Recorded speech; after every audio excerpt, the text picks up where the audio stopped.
Media మిత్రులకి నమస్కారం. ఇప్పుడే కోసువారిపల్లిలో తిరుమల తిరుపతి దేవస్థానాల ఆలయంలో జరుగుతున్నటువంటి బ్రహ్మోత్సవాల్లో నేడు స్వప్న తిరుమంజనం కార్యక్రమంలో పాల్గొని భద్రపల్లికి రావడం జరిగింది.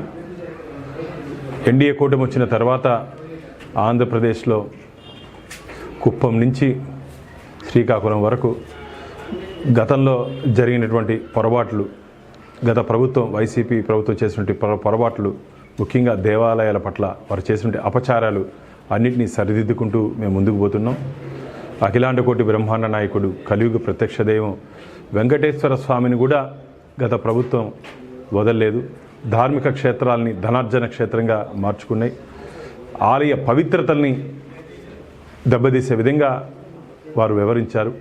ముఖ్యంగా స్వామివారికి పవిత్రమైనటువంటి ఆవు నెయ్యితో చేయాలంటే అసలు అది నెయ్యే కాదని చెప్పి మొన్న జరిగినటువంటి ఎంక్వైరీలో దాదాపు 600 పేజీల ఎంక్వైరీలో రిపోర్ట్ సబ్మిట్ చేయడం జరిగింది సుప్రీంకోర్టుకి సిబిఐ. అలాగే పరకామణి అంశంలో దొంగతనం చేస్తే చెట్టు కింద పంచాయతీ చేసి దాన్ని రాజీ చేసి దాని చిన్న దొంగతనాల్లో కూడా కొలతలు చెప్పే మనిషి ఎవరైనా ఉన్నారంటే అది కేవలం జగన్మోహన్ రెడ్డి గారు మాత్రమే. అందుకనే చెప్తున్నా, 2019 నుంచి 2024 వరకు ఆంధ్రప్రదేశ్ రాష్ట్రంలో ఒక హిందూ వ్యతిరేక ప్రభుత్వం రాజ్యమేలింది. హిందూ వ్యతిరేక ముఖ్యమంత్రి ఆంధ్రప్రదేశ్ రాష్ట్రాన్ని, ముఖ్యంగా దేవాలయ వ్యవస్థని నిర్వీర్యం చేయడం జరిగింది.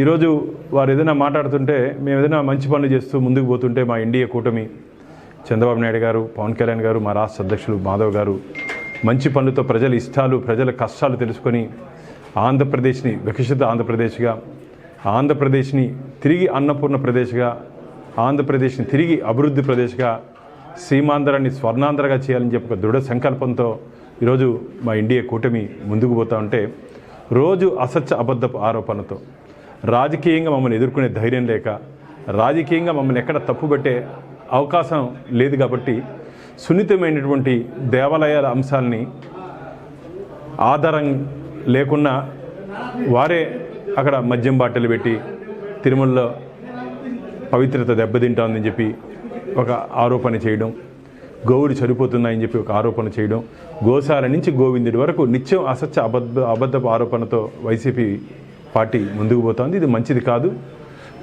పురాణాల్లో లోక కళ్యాణం కోసం యాగాలు చేస్తే దాంట్లో రాక్షసులు మాంసం బొందలేసినట్టు ఈ వైసీపీ నాయకులు ఏదో ఒక అంశాన్ని తీసుకొని వచ్చి ఈరోజు ప్రజల్ని పక్కదారి పట్టించే ప్రయత్నం చేస్తున్నారు. ఇప్పటికే వైసీపీ ఫ్యాన్ రెక్కలు 2024లో ఆంధ్రప్రదేశ్ రాష్ట్ర ప్రజలు విరిచేయడం జరిగింది. ఇంకా తిరిగే పరిస్థితి కూడా లేదు. మళ్ళీ ఆయన ఏదో పాదయాత్ర అంటున్నాడు. మంచిదే, ఆరోగ్యరీత్యా పాదయాత్రలు చేస్తే మంచిది. పాదయాత్రలకి తీర్థయాత్రలకి ప్రభుత్వం ఎప్పుడు అడ్డంకు చెప్పదు. మీరు పాదయాత్ర చేసినా, తల కింద యాత్ర చేసినా ఆంధ్రప్రదేశ్ రాష్ట్ర ప్రజలు ఎన్డీఏ కూటమికి బ్రహ్మరథం పడుతున్నారు, పూల వర్షం కురిపిస్తున్నారు. మీరు వస్తే మీ మీద రాళ్ల వర్షం ఖచ్చితంగా ప్రజలు మీ మీద కురిపించే రోజులు దగ్గరలోనే ఉంది. ఎందుకంటే ఆంధ్రప్రదేశ్ని మీరు 5 సంవత్సరాలు 2019 నుంచి 2024 వరకు అన్నపూర్ణ ప్రదేశ్గా ఉన్నట్టు ఆంధ్రప్రదేశ్ని అవినీతి ప్రదేశ్గా, అప్పుల ప్రదేశ్గా, గంజాయి ప్రదేశ్గా, మధ్యాంధ్రప్రదేశ్గా, పూర్తిగా ఆంధ్రప్రదేశ్ని అంధకార ప్రదేశ్గా చేసేసారు. కాబట్టి ప్రజలు మీకు 11 స్థానాలకి పరిమితం చేశారు. ప్రజల ఆగ్రహంతో పాటు భగవంతుడి ఆగ్రహం కూడా మీ మీద ఉన్న కారణంగానే ప్రతిపక్ష హోదా కూడా లేకుండా 11 స్థానాలకు పరిమితమైపోయారు. భగవంతుడి ఆగ్రహం మీ మీద, భగవంతుడి అనుగ్రహం మా ఎన్డీఏ కూటమి మీద ఉంది. కాబట్టి మేము ప్రజలు కావాల్సినటువంటి అన్ని ఎలక్షన్లో ఇచ్చినటువంటి హామీలు ఒకటి నెరవేర్చుకుంటూ ముందుకు పోతున్నాం. కానీ గత ప్రభుత్వం చేసినటువంటి అప్పుల ఊబి నుంచి ఆంధ్రప్రదేశ్ రాష్ట్రాన్ని గాడిలో పెట్టడానికే దాదాపు మాకు 2 సంవత్సరాలు కాలం పట్టింది. రాబో రోజుల్లో అభివృద్ధి కార్యక్రమాలు వేగవంతం చేసుకుంటూ మేము ముందుకు పోతాం. సరే, ఈ ఇటీవల కాలంలో అంటే ఈ మధ్యనే బద్రీనాథ్లో అయితే హిందువులకు మాత్రమే ప్రవేశం అని చెప్పి జీవో కూడా విడుదల చేశారు సెంట్రల్ ప్రభుత్వం. సో అలాగే మన ఏపీలో తిరుమల చూసుకున్నట్లయితే ప్రసిద్ధి చెందిన దేవాలయము, అందరూ అన్ని మతాలు అయితే ఆకర్షితులు అవుతున్నారు. సో దీన్ని మీరు ఏమంటారు? ఓన్లీ హిందువులకి ప్రవేశమా, లేకపోతే అన్ని మతస్థులు రావచ్చా? బద్రీనాథ్, కేదార్నాథ్ ఆలయంలో తీసుకున్న నిర్ణయాన్ని మేము స్వాగతిస్తున్నాం. చాలా మంచి నిర్ణయం. ఇప్పటికే మన గురువాయూర్లో కానీ, కన్యాకుమారిలో కానీ, మిగతా దేవాలయాల్లో, పూరి జగన్నాథ్ ఆలయంలో కానీ అన్యమతస్థులకి అనుమతి లేదు. అదేవిధంగా బద్రీనాథ్, కేదార్నాథ్ ఆలయంలో చేసుకున్నట్టు నిర్ణయాన్ని మేము స్వాగతిస్తున్నాం. కానీ గోవిందుడు అందరివాడు కాబట్టి వెంకటేశ్వర స్వామి దగ్గర కొన్ని నియమ నిబంధనలు ఉన్నాయి. అన్యమతస్థులు ఎవరినో వస్తే డిక్లరేషన్ ఇవ్వాలి.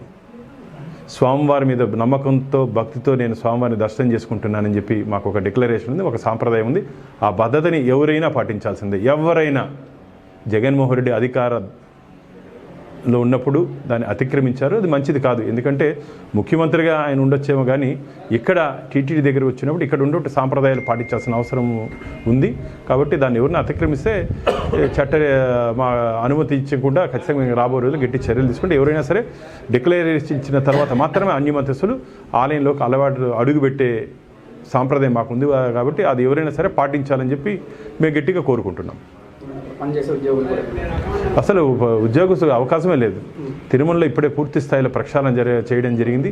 తిరుమలలో అన్యమతస్థులు ఎక్కడా లేరు. కొందరు ఈ విద్యా సంస్థల్లో అక్కడ పనిచేస్తున్నారు.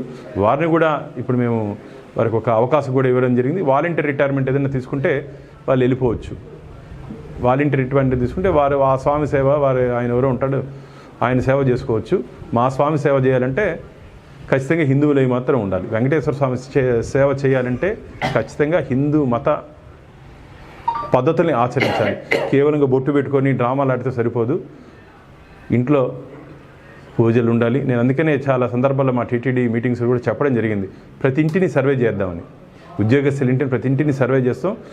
హిందూ దేవత విగ్రహాలు కానీ హిందూ చిత్రపటాలు కానీ లేకుండా అన్యమతకు సంబంధించిన సాహిత్యం కానీ చిత్రపటాలు ఏదైనా ఉంటే వెంటనే వారి మీద చర్యలు తీసుకోవాలని చెప్పి నేను మాట్లాడడం జరిగింది. రాబోయే రోజుల్లో ఏ విధంగా వారిని అరికట్టాలో ఆ విధంగా ఇప్పటికే పూర్తి స్థాయిలో అన్యమతస్తుల్ని తొలగించే ప్రక్రియ మేము మొదలుపెట్టాం. రాబోయే రోజుల్లో ఇంకా వేగవంతం చేస్తూ వారందరినీ పంపించే ఏర్పాటు తొందరగా జరుగుతుంది. మేము అందుకనే చెప్తున్నా, వెంకటేశ్వర స్వామి దగ్గర ఉప్పు తింటూ వెంకటేశ్వర స్వామి ప్రసాదం తీసుకొని వెంకటేశ్వర స్వామి హారతి తీసుకొని వ్యక్తులు మాకు అవసరం లేదు.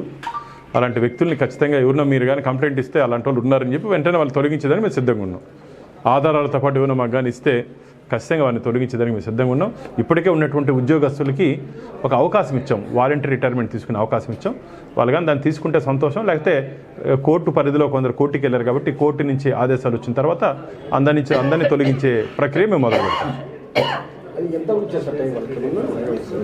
అంటే కోర్టు నుంచి రావాలి, కొందరు ఉద్యోగస్తులు కోర్టుకి వెళ్ళారు. మేమైతే ఇప్పుడు ఏమైనా అన్యమతానికి సంబంధించిన ప్రార్థన మందిరాలకి ఏమైనా వెళ్తే మాకు వస్తే కంప్లైంట్ వస్తే ఇమీడియట్గా వారిని ఇప్పుడే దాదాపు ఒక 6-7 మందిని మేము సస్పెండ్ చేయడం జరిగింది.